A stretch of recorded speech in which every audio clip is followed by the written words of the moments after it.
You're now locked in to HBCU Pulse. We're the #1 outlet for HBCU life, talking about everything that's important to our culture, from on-campus issues to politics and what's trending on the yard. We always keep that same energy. Don't touch that dial. You're listening to HBCU Pulse Radio. Small HBCUs matter too. Let's go! It's the Division II HBCU Roundup on HBCU Pulse Radio. What's going on, everybody? This is Randall Barnes, the founder of HBCU Pulse and the host of HBCU Pulse Radio, in the building for another special edition of the show on today, where we're talking about HBCU football. It is the end of the season. The D2 season is over. It's playoff season. We have a lot to talk about. And, you know, D2 is really what we're talking about for real. Let's be real. You know what I'm saying? Hey, ain't too much to talk about in D1 right now. All right. We got a good Jackson State Alcorn game coming up. But listen, we know North Carolina Central's back to the Celebration Bowl, and we're going to see what Jackson State does. But D2 football is what we're talking about really today. Arielle, how you doing today? I'm doing pretty good. I'm excited. It's another D2 episode because this weekend, I mean, besides one of the games, this weekend was amazing. And just to see those players and all the emotions, it was fantastic. I'm ready to hear your analysis because, you know, you were 2-0. So I'm pretty proud of you. Your predictions are getting so much better. Yeah, I was, you know, and you know, Chawan almost proved me wrong. You know, Chawan came out to play, and, you know, we'll talk about that a little bit later, but we want to say first and foremost, congratulations to Benedict College. You know, they won against Tuskegee 58-21. They are the #1 seed in NCAA Super Region 2, Division II.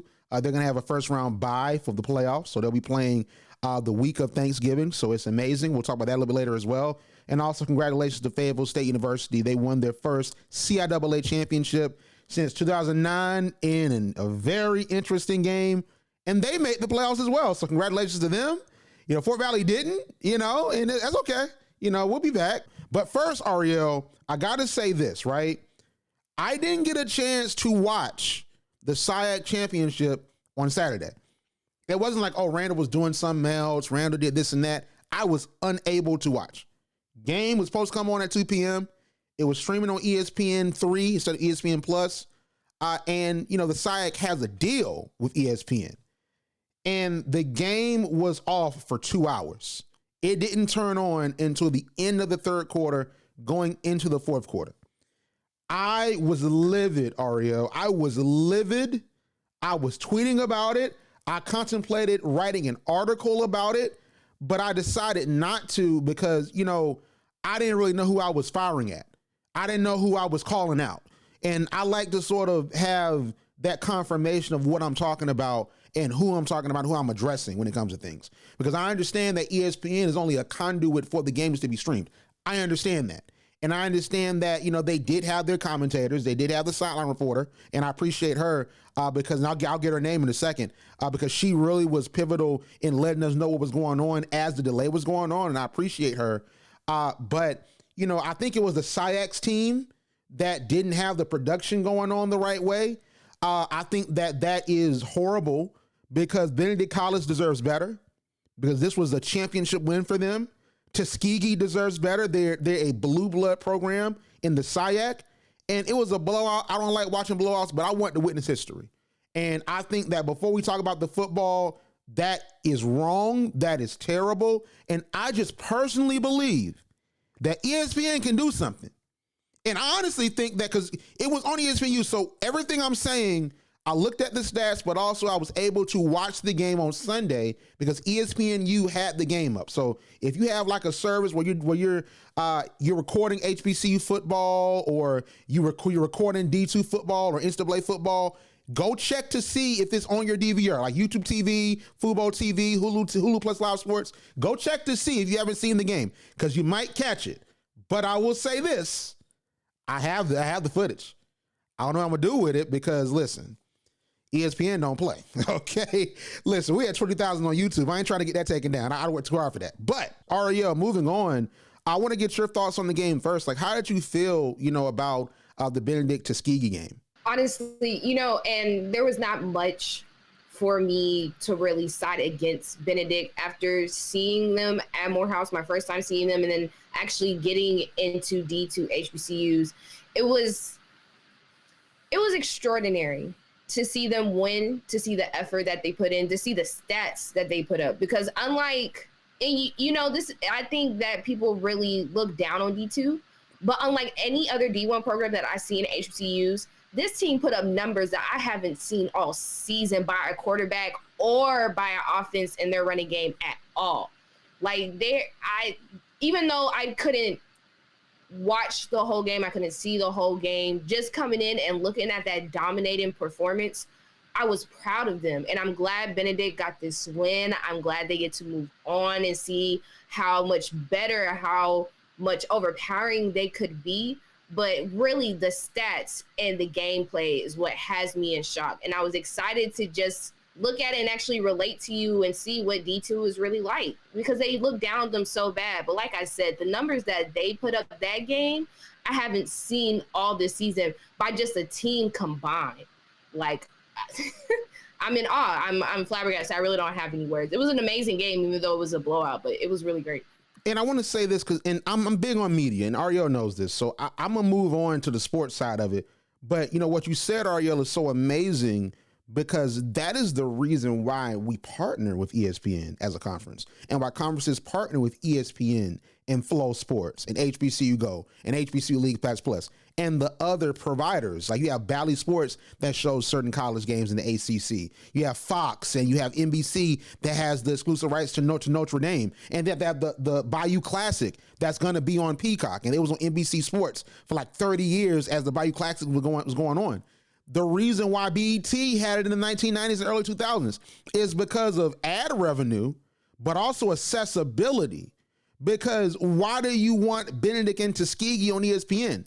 These are programs that are known, and of course Tuskegee's known in the landscape, but you want fans that wouldn't normally have access to this football, have access to these games, and maybe not have interest, watch this game because of the high stakes, the advertising revenue, and also the accessibility. If the stream ain't up, it's not accessible. And they did the same thing for the Fountain City Classic. They've done the same thing for other games. And I will say that they've done D2 games, because I guess the production company with the SIAC, better than they've done some D1 games, including Jackson State. Because why was Jackson State on College Game Day, but it was on ESPN3? And they were promoting, hey, go watch on ESPN3. I was like, ESPN3? You got Pat McAfee on Jackson State's campus. Pat McAfee got to watch the game on ESPN3? Like, what? Like, he got to watch it back? Like, come on, man. Anyway, I will go on and on about media for the rest of this podcast. That's not what this is about. Let's talk about the game. I want to talk about my keys, because I was 2-0. Arielle said it. And I want to talk about my keys from last weekend if the game went as I envisioned. First of all, it was not a close game. I said it would be. It wasn't a close game. I was giving Tuskegee respect, because you have Coach Ruffin down there. Tuskegee's an amazing program, and they won 8 straight games. So I thought they would be a little bit more competitive than what it was. But I said I wanted Benedict to continue to handle business and rise to the moment. And they definitely, 100% did that. Because if you weren't watching, because ESPN didn't have it up, they were leading 42-14 at halftime.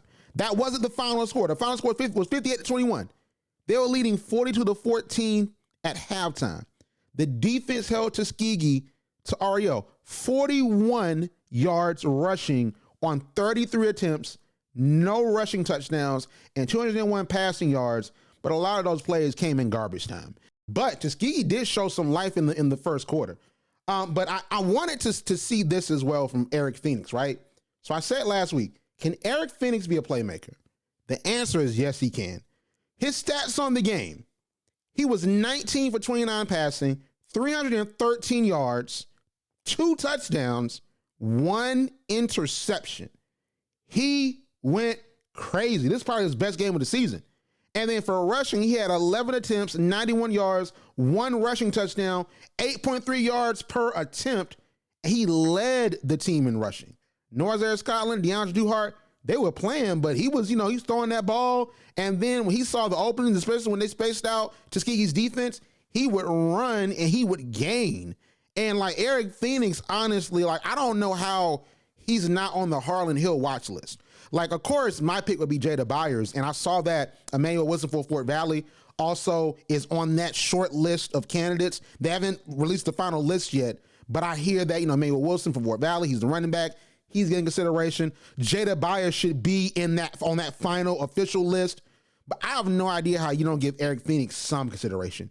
I know that his other quarterbacks have insane numbers, like Delta State's quarterback we'll talk about, but Eric Phoenix literally is the key to this offense.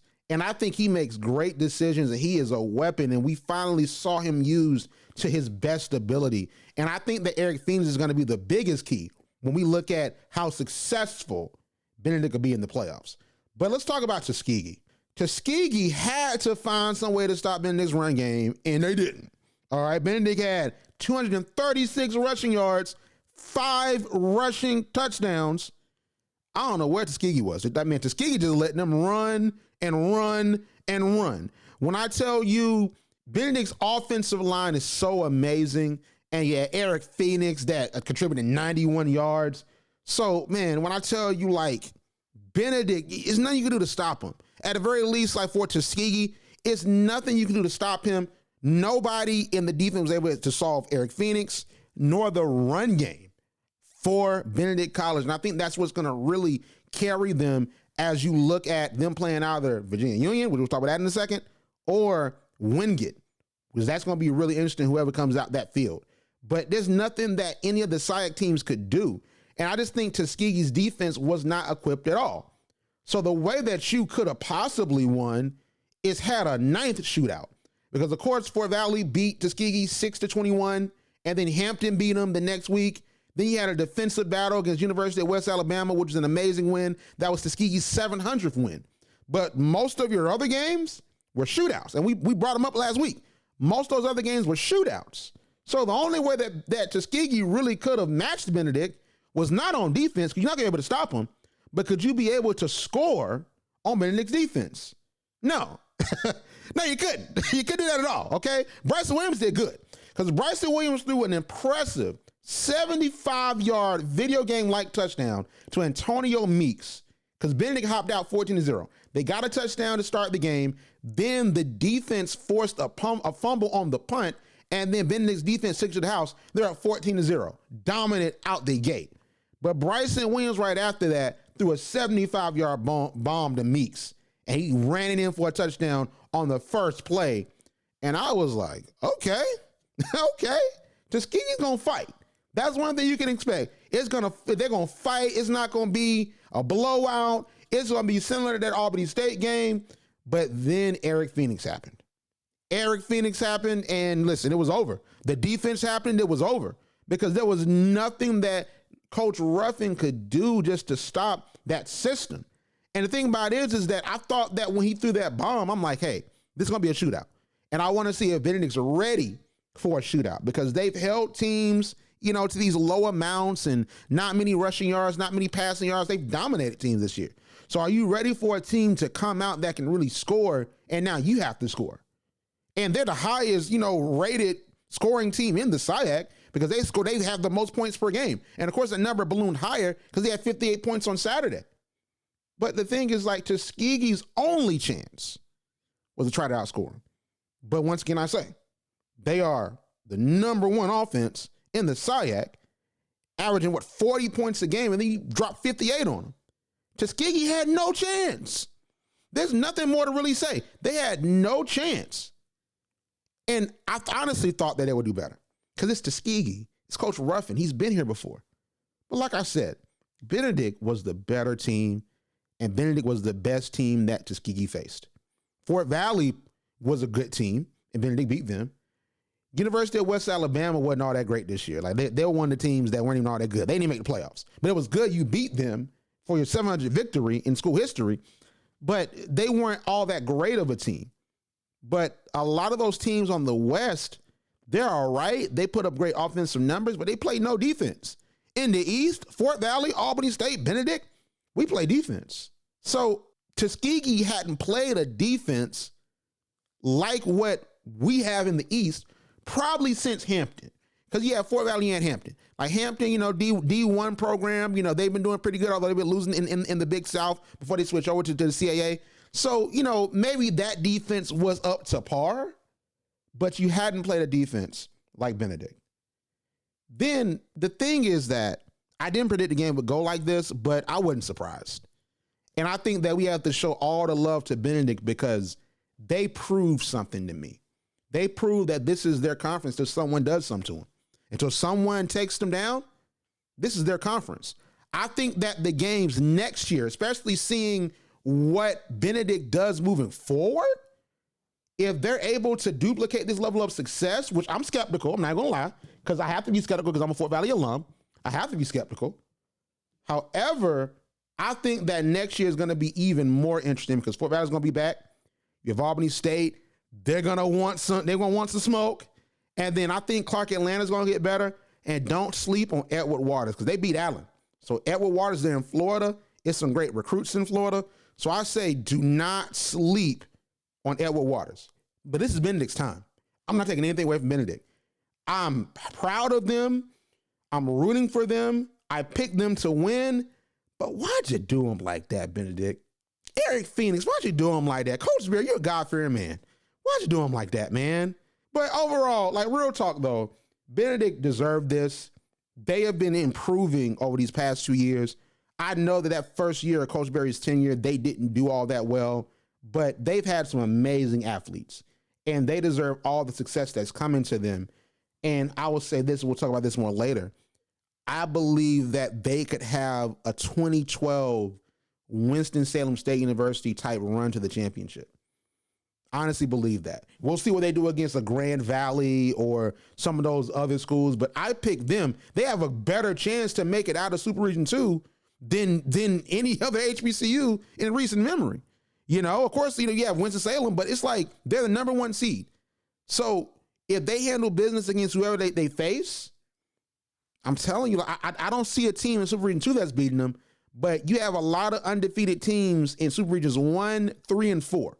Especially Grand Valley, who is the favorite. They should be everybody's favorite. I've seen them play, and they play some good ball. And they beat Ferris State, who are the defending Division II champions.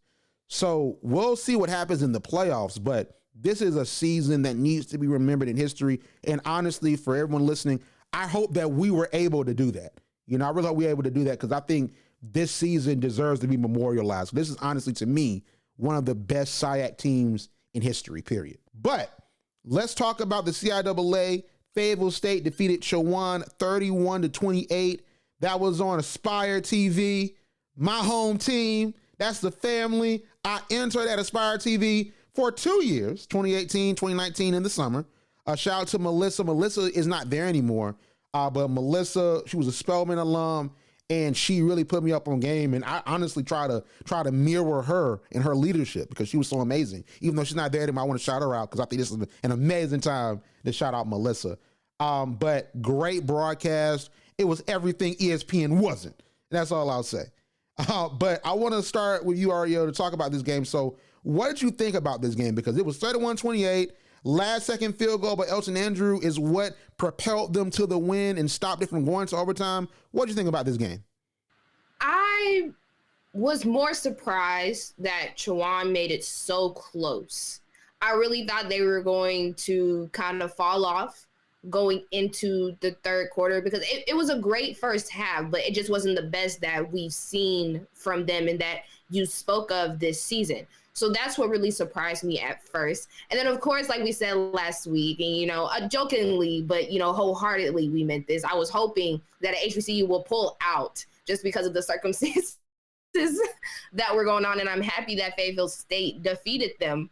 I don't know what's going on. I don't know what's up with football across the board, but it just seems like kickers are the key. If you don't have a great kicker, especially if you're kicking that far back, I believe it was like over a 40-yard field goal, then that's a game that's worth either winning or losing that could really describe your season. So congratulations to him. Thank you for Elton Andrews that came through very last minute, but a really close game. Like I said, I would have loved Chowan to kind of be better, but I was thinking they were on a fall back. Fayetteville State put out a really close win, all thanks to their kicker. No, I don't think anybody jokingly needs any other gratitude. The kicker has it all.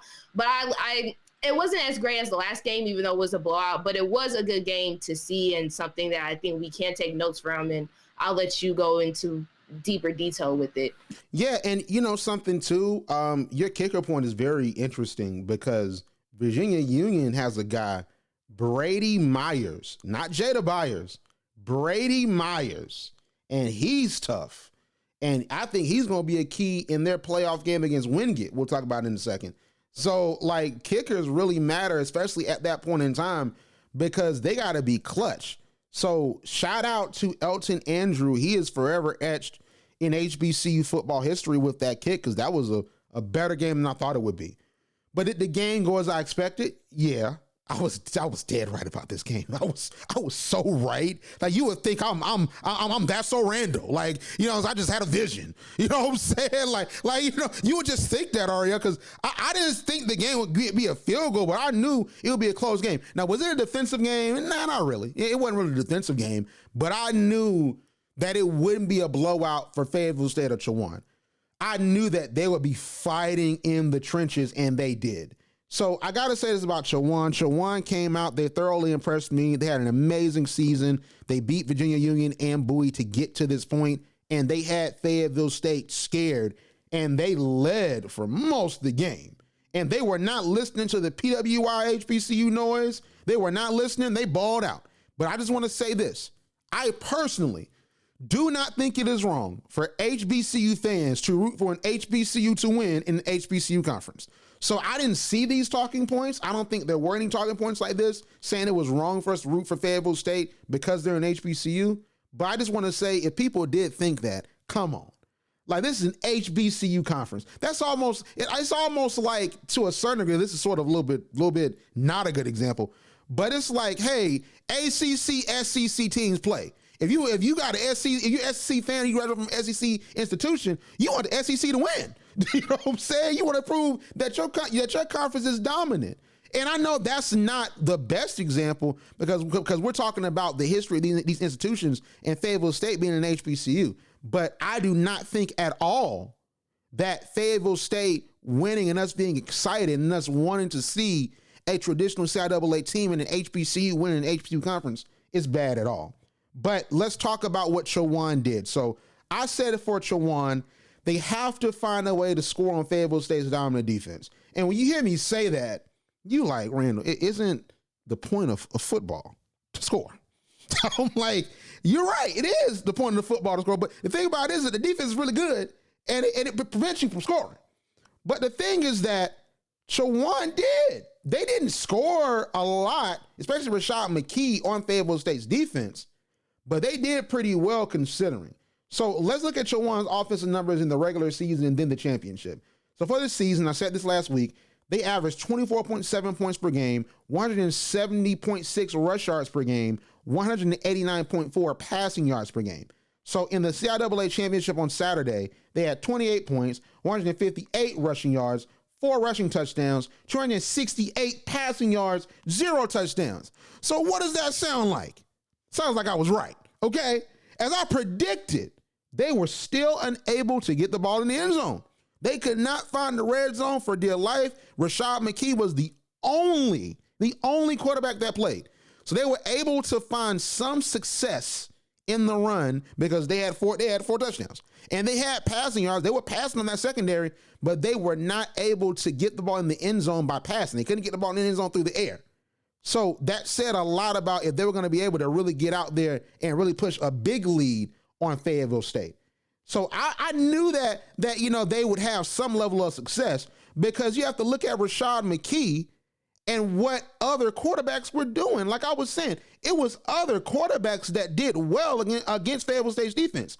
You had Josh Jones of UNC Pembroke. He was 17 for 30, 222 yards passing, 0 touchdowns. And then you had Caleb Pierce, that was the quarterback for Chowan when Rashad McKee didn't play, 19 for 31, 227 yards, 1 touchdown, 1 interception. Then you have Rashad McKee that on Saturday was 23 or 31 passing, 266 yards, 1 interception, no touchdowns. So he was able to move the ball down the field. And how I look at it, that's the point of football, because every score is not going to be a touchdown. Sometimes it's a field goal. So if you're able to get your field goal kicker in range to hit the field goal, that makes it even better. You know what I'm saying? Like, that increases the score.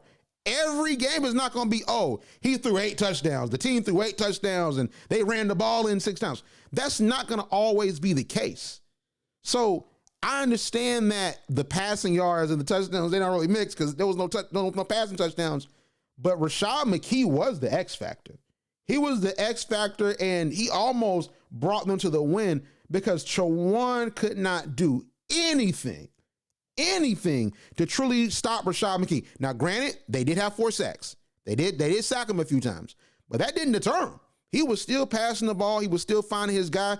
And then I want to point out this play specifically because we watch the games over here. We don't do analytics and just box score watch. We watch the games, okay? So I want to bring up a specific play.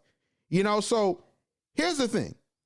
I always look at plays that could have happened and how it could have affected the outcome of the game.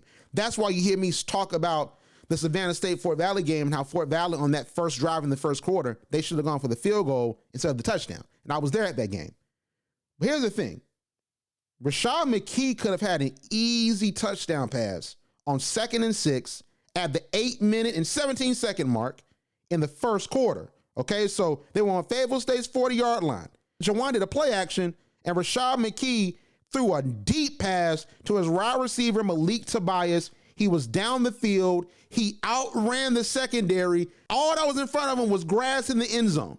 If he catches the ball, he either falls and jumps to get it and falls, and they're right there at 1st and goal, or he catches that ball and runs for a touchdown. Malik Tobias could not catch it. He dropped it. But Malik beat his man. He was wide open. Those are plays you want to have back. And the commentator for Aspire TV, he said that. Those are plays that can mean you win the game or lose the game. Because imagine if they make that. That changes the whole entire game. If nothing else changes, that changes the whole entire game. Now, granted, you might have seen, Damari Daniels pass the ball more in that situation, whereas like now he's trying to make up, for lost ground because you're giving up 2 touchdowns. But if nothing else changes in the game, Chowan wins just off that alone. So you wish you can have that back. That wasn't anything that Rashad McKee or Malik Tobias really did wrong. I mean, he didn't catch the pass, but it was, if you look at it, go back and watch that game. It was a little bit far ahead of him. He wasn't able to really secure the ball. It was literally in his fingertips. He catches that, Arielle, that's a touchdown. And I know you saw the play too. If he catches that, we're having a totally different conversation because Fayetteville State, the secondary was getting eaten alive in some of those instances because especially in the screen passes, I'm telling you, like Fayetteville State could not stop those screen passes. Like Rashad McKee was looking like Tom Brady. Check down, check down, check down. He was looking like Tom Brady out there. And that almost costed Fayetteville State the game. So as we look at that Delta State game, we'll talk about that more like we said a little bit later. Like you're going up against an even higher powered offense with Delta State. The secondary has to tighten up. And, Fayetteville State's defense has been really good this year. But now you're playing teams that are better. Let's be real. They're better than the teams that are in the CIAA South. They're better than Shaw, although Shaw had a pretty good season. They're better than St. Augustine's. They're better than Johnson C. Smith. So you're playing teams that are better than the teams you face on a daily in the CIAA South. You're playing teams that are better. So you played Chowan, and listen, y'all, you barely made it out of there. Now you're about to play Delta State. But let's talk specifically about what I wanted from Fayetteville State University. So I wanted them to contain Rashad McKee. And I guess you can say they did contain him because he didn't get any touchdowns. He didn't throw for any touchdowns. But I expected that Rashad McKee, like I said, was going to do well because he had similar numbers to Caleb Pierce. That was the quarterback for Chowan when Fayetteville State beat them 13-10. And then Josh Jones of UNC Pembroke that they played 222 passing yards, Caleb Pierce, 227 yards passing. And then you have Rashad McKee that did better really than the both of them, although he didn't get a touchdown and had one interception. So I asked last week, how would Rashad McKee do against this secondary and defensive line? And, Chowan did pretty well against Fayetteville State's offensive line. So they had more passing yards, than Fayetteville State at 158 yards, and they converted more first downs. Let's talk about that. 28 first downs converted, 12 rushing first downs, and 14 passing first downs. 14 passes. Rashad McKee was the only quarterback that played. Caleb Pierce was nowhere to be found. I don't know if he was at the game. He probably was. I don't know if he was at the game, though. Rashad McKee was the guy. That's Rashad McKee. You weren't able to fully stop him. You sacked him 4 times. You got some good pressure on him. I think you made him think. You made him really commit to running the ball because of the pressure y'all were going to bring against Rashad McKee. But you didn't really stop him. And that almost, like I said, it cost you the game, especially if Malik Tobias catches that ball and runs in for a touchdown in the first quarter when they were on Fayetteville State's 40-yard line. But the QB room. So I also asked, are you going to go with experience or youth? Is Corey Lane going to play? Is he injured? What's wrong with him? Or are you going to go, with Damari Daniels? They went with the youth. Damari Daniels, he had a pretty good game. He was 12 of 24 passing, 188 yards, 2 touchdowns, 1 interception. And he led the team in rushing. I don't know what's up with quarterbacks. They was named Michael Vick or Lamar Jackson. They're leading the team in rushing and not their running back. I guess, you know what I'm saying? But you got to make it happen. But he had 11 attempts, 43 yards, 3.9 yards per attempt. And he was big in getting Fayetteville State down the field to make it where they could get the field goal. And that last second field goal by Elton Andrew, Damari Daniels was key in making that happen. He was really key because I was nervous towards the end because I felt as if it went to overtime, I feel like that gives Chowan some life and they were going to find a way to win that. I honestly, Arielle was nervous when I'm like, oh, this is going to overtime. But when he kicked that field goal, I was like, sigh of relief. And Damari Daniels honestly helped. He helped out a lot to help them move the ball down the field. But once again, what's going on with Corey Lane? And I wish I could have asked, Stephen Gaither of HBCU Game Day that was on our space, the SIAC space, just to ask him what was going on if he knew. But what is going on with Corey Lane? Because he's a senior. He's probably about to graduate soon. I'm wondering why he didn't get any playing time towards the end of the season, especially in a game as pivotal as this. And I would assume he's probably not going to play against Delta State this weekend. But it's clear that Damari Daniels is the future, and I'm super excited to see what he becomes because I think that he's going to be tough. He's just a freshman. So, with more reps and more experience, especially big game experience, than his first year, he's going to the playoffs. He's most likely going to be the main quarterback, QB1. So I think that he's going to come out of this season better than when he came in for sure. Probably better than any other freshman. You know what I'm saying? I think he's going to come in and really get experience, especially playing against a Delta State team that puts up points. And it's going to be on him to use his arm and his legs to really put Fayetteville State in position to win. Fayetteville State did not play the game that I expected, but they did enough to get the job done. But they have to have an answer in QB with Damari Daniels. Damari Daniels has to put up points, especially against Delta State. But he did well, and then the defense got 4 sacks on Rashad McKee. But they have to do better. I'm sorry. I want to see Fayetteville State beat Delta State. And I think that they can. But you got to do better. The sacks are good. Damari Daniels was good. He was poised. He had a 50% completion on his passes. Great stuff. But if you play Delta State, then on that side of the bracket, you have to play University of West Georgia. I've seen University of West Georgia play in recent years because Fort Valley has played them, Albany has played them, Morehouse has played them. So on the SIAC, we see University of West Georgia. We're on their schedule because we're in Georgia with them. University of West Georgia ain't nothing to play with. And there's someone outside of Benedict I think can make it out. And then Delta State and University of West Georgia had a shootout. Like West Georgia won 52-42 against a high-powered Delta State offense. So they're poised to have a rematch. So listen, Delta State wants to see West Georgia again. The same way in basketball, you had Duke that wanted to see the Tar Heels again. They wanted to run it back. They wanted to say, hey, we want to see him again. And they saw him again in the March Madness tournament. I honestly think that Delta State is going to be playing determined, but we'll talk about that in a second. But I just say that Chowan did too well against a Fayetteville State team that's supposed to have a dominant defense going in this Saturday. But I would say this about Chowan. They should not hold their head down. I saw a couple of players, of course, that were crying. They were emotional, and I get it. And I'm not one to be like, oh, don't cry. Listen, let it out. Emote. You know what I'm saying? Don't hold that back. Because I know that can be disappointing when you did so great. It's probably their best season that they've had in recent memory. You beat Bowie, you beat Union, and you were only a field goal away from winning. But they should not feel bad because I think they'll be back.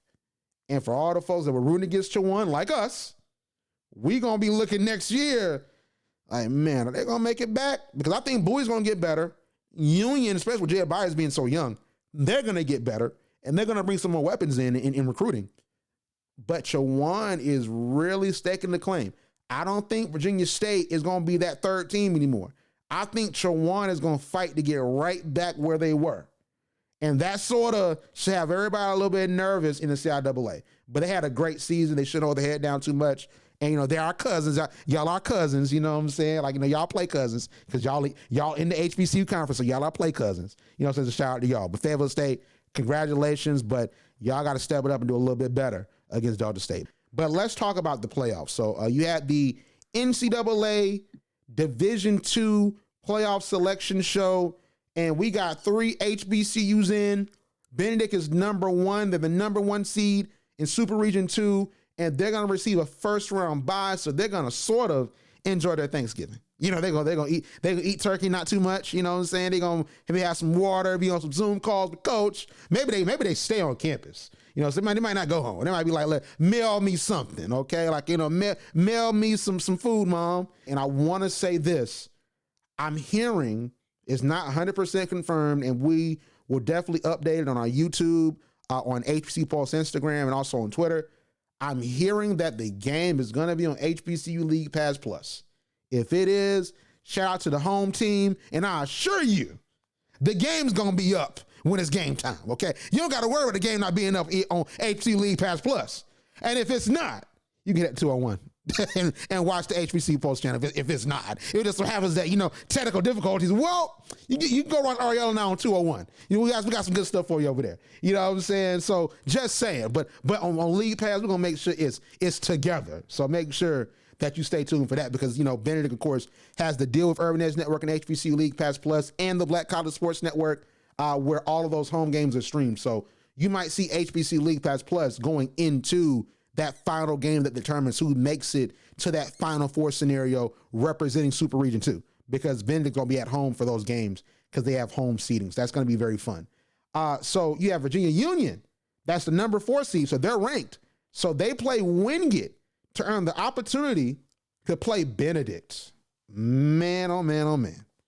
Listen, we didn't get a chance to see Kobe versus LeBron. And I always bring this up, Arielle. You know, even behind the scenes, I bring this up.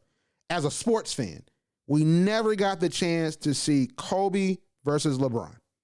We got the chance to see Mahomes versus Brady.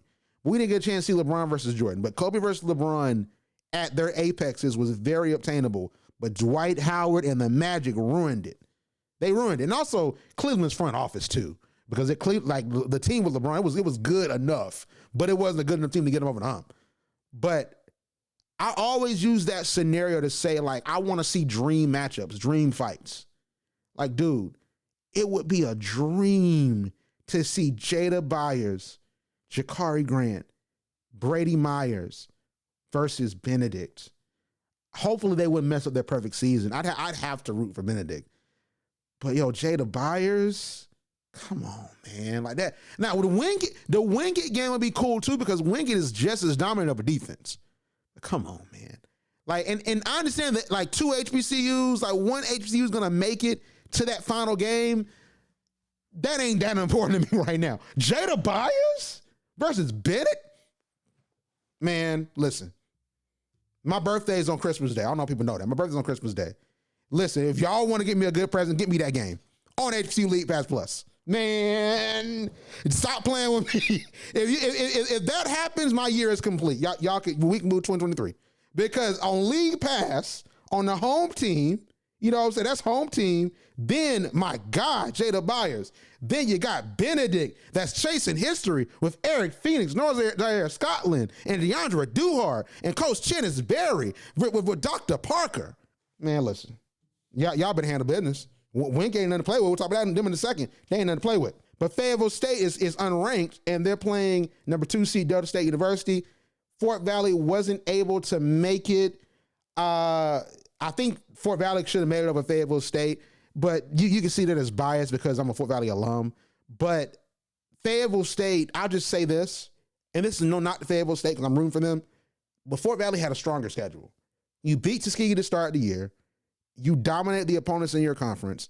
Then you beat Albany State for the first time in, I think, 5-6 years. And then Albany State was ranked going into that matchup. And then they would have made the playoffs in that scenario because we already had lost to Savannah State the week before. If Albany beats us, they're most likely in the spot that Fayetteville State is in. So, and I know Limestone also, like, because Limestone made it too. You know what I'm saying? So Limestone, you know, is going to be in there, and we would contend with Limestone to see who's going to get that final spot. But I just really think that Fort Valley should have gotten the nod. I mean, it don't really too much matter to me that much because we still had an amazing season. But I just wonder why they don't put more HBCUs in that deserve it. Because last year, Savannah State deserved it. This year, Fort Valley deserved it. And I think that when you look at the strength of schedule, even if you're not playing, you know, predominantly white institutions and other conferences, I think you have to have that consideration. So let's do some game previews. So Wingate is 9-2 on the year. They beat Shaw University and Fayetteville State to start the season. They beat number 22 ranked Lenore Ryan on October the 29th. And get this, Arielle, they're one of the best teams in Division II when it comes to defense. They hold opponents to 10.9 points per game, 68 yards rushing, 144 passing yards, and they only have allowed 8 passing touchdowns and 5 rushing touchdowns. And I think those numbers are very similar to Benedict, but that 68 yards rushing has me scared for Jada Byers. Because 68 yards rushing, we saw Jada Byers go for 500 against Bud Austin. So they really rely on Jada Byers first. Jakari Grant, he's a good player. He can air it out. And you saw it against Bowie because they sort of used Jada Byers as a decoy against Bowie because they were so scared that Jada Byers was going to run that they were able to get some passes off. But I just don't know how this is going to go. But for the refresher, because we haven't talked about Union recently. So Virginia Union, 9-1 on the year. They beat Valdosta State 45-40 on September the 10th. That's probably my favorite football game of all time because it was so good to see somebody take down Valdosta. It felt amazing, especially in HBCU. Jada Byers had his lowest output against Chowan in the game they lost. Chowan holds teams 123.6 yards rushing per game. Jada Byers had 109 yards. That's what scares me because if Chowan held you to that low of a number, and I've heard this from Stephen Gaither of Game Day and a whole bunch of other folks, he said it made Jada Byers look human. If Delta State makes Jada Byers look even more human, look like an old human, you know what I'm saying? I don't know. Like, it's going to be tough because Wingate's a really good defense. So I honestly think Union can win this game and give us the showdown that we won against Benedict and really almost like a championship game for HBCUs. You have Union versus Benedict. They were the two best teams to go against each other. We want to see that matchup. We see that matchup if Union finds some way to get Jada Byers going, despite Wingate's defense. Maybe rush outside. Maybe that offensive line needs to key in and make sure they're creating holes, you know, to get Jada Byers through it. But they have to find somewhere to get them going. But I don't know if they'll be able to against that dominant defense. And then you have to put points on the board because Wingate cannot score. They're a great defense, but, you know, they're a great defense to sort of cover up the fact that they can't score. Like they cannot score at all. So they gotta hold their teams to low points because they're not gonna put up 44 points on a good team. And you know, Virginia Union is a good defensive team too. So this should be a probably pretty low scoring game. But also Jada Byers needs someone to help him. You know, starting QB Jakari Grant and starting wide receiver John Giles, I need y'all to step up. Because John Giles' numbers on the year aren't super impressive, but he's talented. And Jakari Grant is talented as well. One of these two have to step up like they never have before. They have to have the game of their lives against Wingate. Now, Benedict too. They got to go crazy against Benedict too, but you got to get there. You know what I'm saying? So, like, they have to have the game of their lives because they're going to key in on Jada Byers. Like, the tape is out on Jada Byers. People know that's the threat. they're going to do everything they can to prevent him. They're going to blitz. They're going to make sure to contain the outside. They're going to make sure to stuff the middle. They're looking at him. So you got to run some play action. You got to pass the ball. You got to air it out. You're going to sort of be forced to do that. But I'm going to pick Union. But, and then also it's going to be at home because Union's the number 4 seed. Wingate is unranked. So Union's going to be at home. But I just simply don't know. We're going to see what happens. I think Union can win. It's going to be a low-scoring game, Arielle. Maybe 14-7, 13-10. Like, it might be 7-3. like it's 1950. But it's going to be a defensive game. But they're going to have to put up some numbers, and someone's going to have to help Jada Byers. But Arielle, you heard the numbers. You know what I'm saying? Like, what do you think? You think Union has a shot? I'm picking Union every day. You've have me so hyped on Jada Byers that I just want the best for him. I want him to go all the way. I want to see that first matchup that, like, as soon as you said it, Virginia Unit and Benedict, just imagine how powerful that would be. You're talking about one of the best 2 teams that have one of the best 2 running games that I have ever seen and that they have this season. I have to see it. Now, Wingate is a little scary. They both have pretty high records and they both have pretty high running offenses. And so this is going to be one of those things that this may look like a similar human game for Jada Byers. I hope that's not it. I don't want to, knock on wood and all that stuff. Let me find some. Not you went to find wood. Oh my gosh. Fine. My door is like right here. I want this to be a really good game, but I really want Union to pull out super bad. But it's going to be making my little D2 prediction. I don't know if I'm like that so Randall over here, but I think it's going to be a really close game, but Virginia Union's going to pull out. You like what I did there? Yeah, I did. I did. That's so Randall. Yeah, you're going to have to come up with a little drop for that, like a little see into the future type miss. Listen, Disney going to take us down. Like, the whole YouTube page coming now. They're going to come for the League Pass channel. They're going to come for all our stuff. So no, we ain't mess with Disney. But let's talk really quickly to close out the show. We're going to close it out. Fayetteville State versus Delta State. So Delta State 10-1 on the year.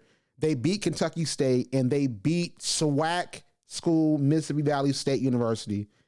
They beat number 6 ranked West Florida. They beat number 13 ranked Valdosta State because Valdosta was number 13 at that time. So they're a high-powered offense. You got to see these numbers. They averaged 221 rush yards per game, 256 passing yards per game. They've scored 33 rushing touchdowns and 23 passing touchdowns.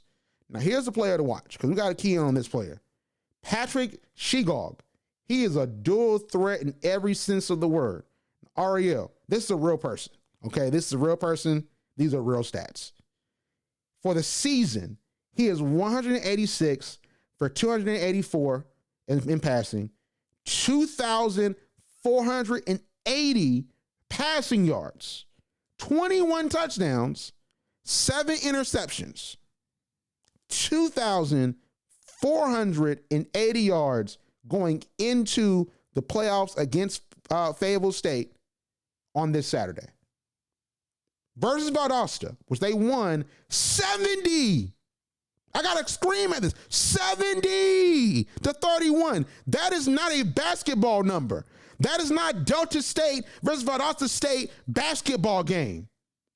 70-31 in football. So against Valdosta, he threw for 346 yards, got 4 touchdowns, no interceptions. He was 26 for 29.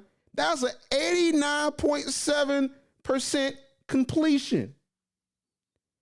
Dude, and then he can rush too. 656 yards on the season on 122 rushing attempts, 13 rushing touchdowns. Man, listen, I don't know what to say about what Fayetteville State's going to do with him. This is the best quarterback you played. Rashad McKee was good.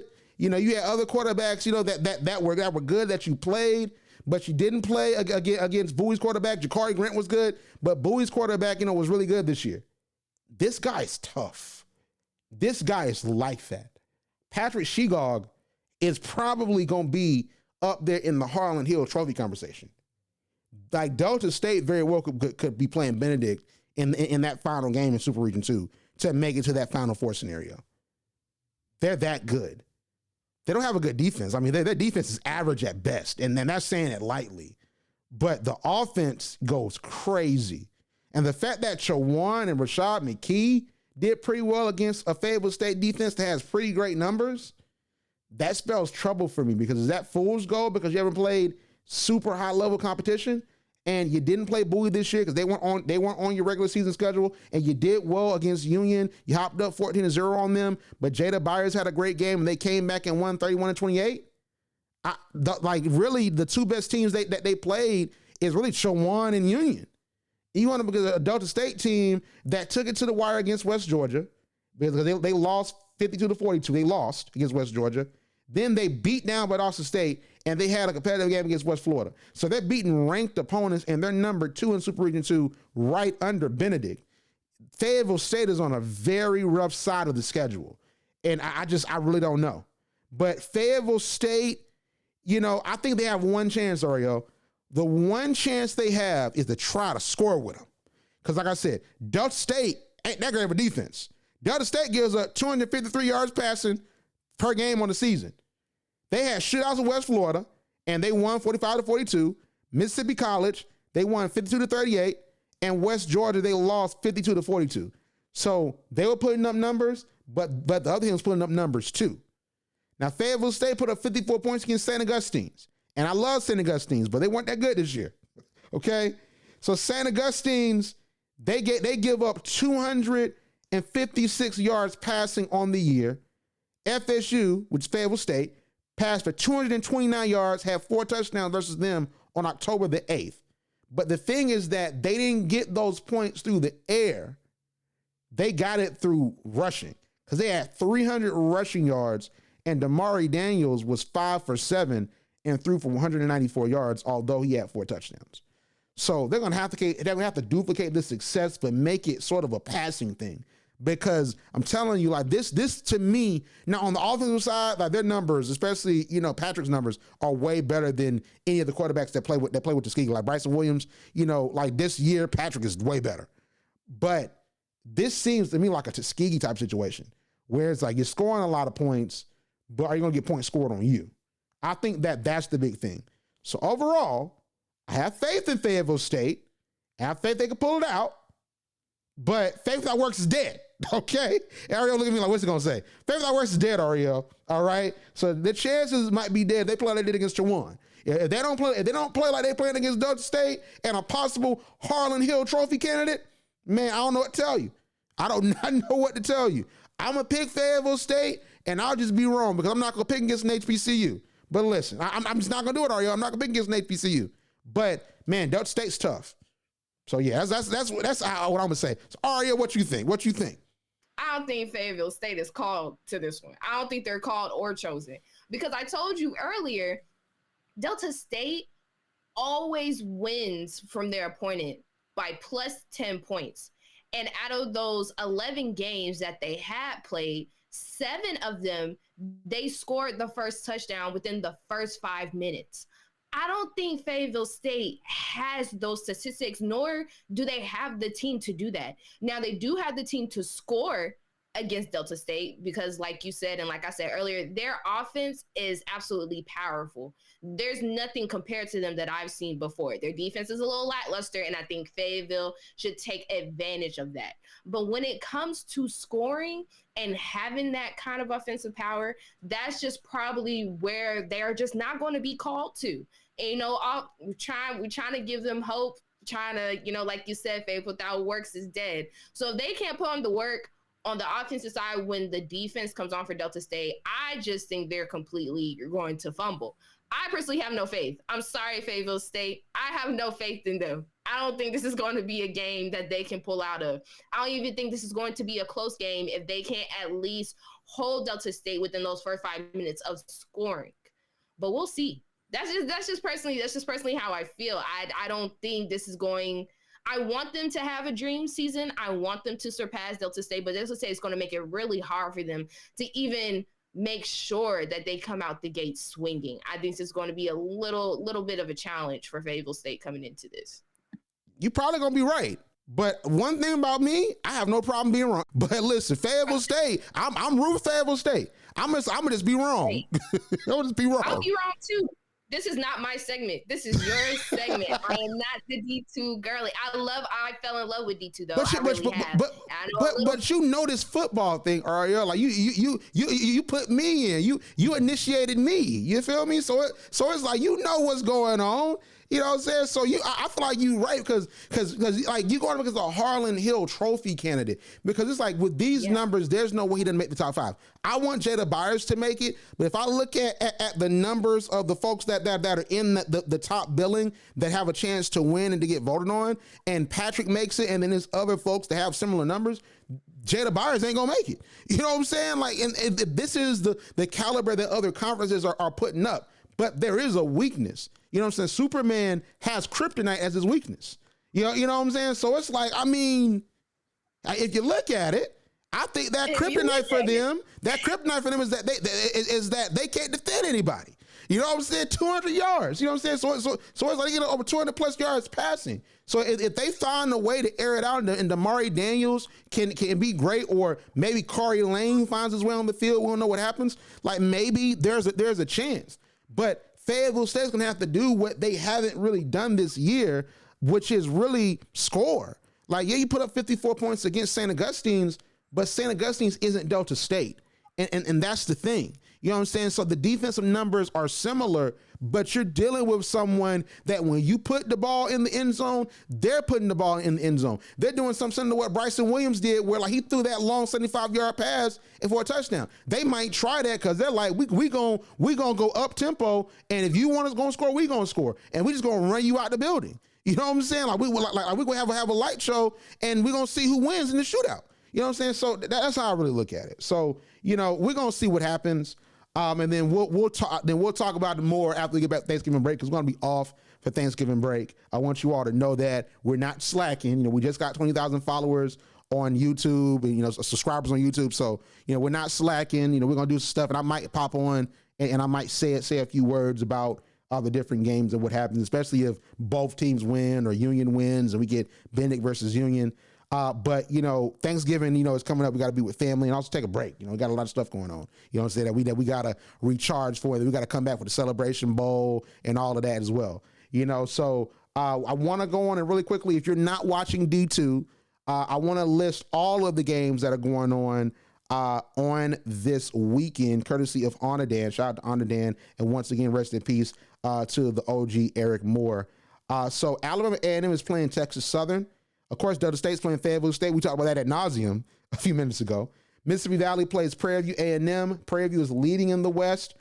They very well can clinch, coming into this game, they could clinch and be facing up against Jackson State in the SWAC championship, because Jackson State has already clinched.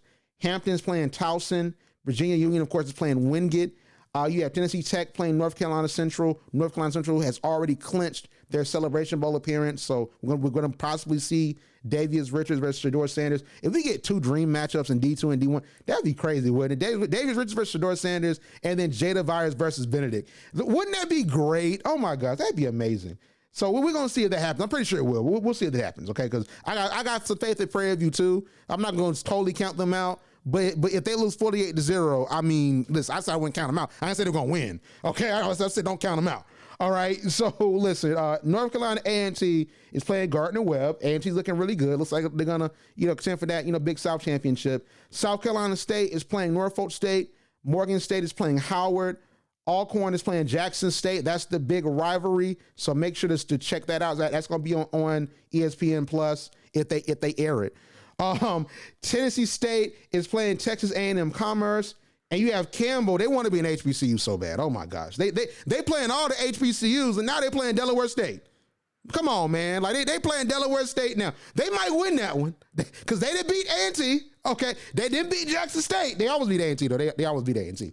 You know what I'm saying? It was real close. They had y'all scared home. Come back to tailgate. Arielle was like, oh man, you know what I'm saying? Like, she was at tailgate like, man, listen, let me just enjoy this plate, because it might not go well. You know what I'm saying? But Campbell, we going to see what happens. You know what I'm saying? Like, Arielle laugh right now. You know what I'm saying? We're going to see what happens. You know what I'm saying? But you have Delaware State that's playing Campbell and Delaware State had a pretty good season. They're not going to Celebration Bowl, but Delaware State, I think, they're going to be scary, moving forward. So make sure to check that out.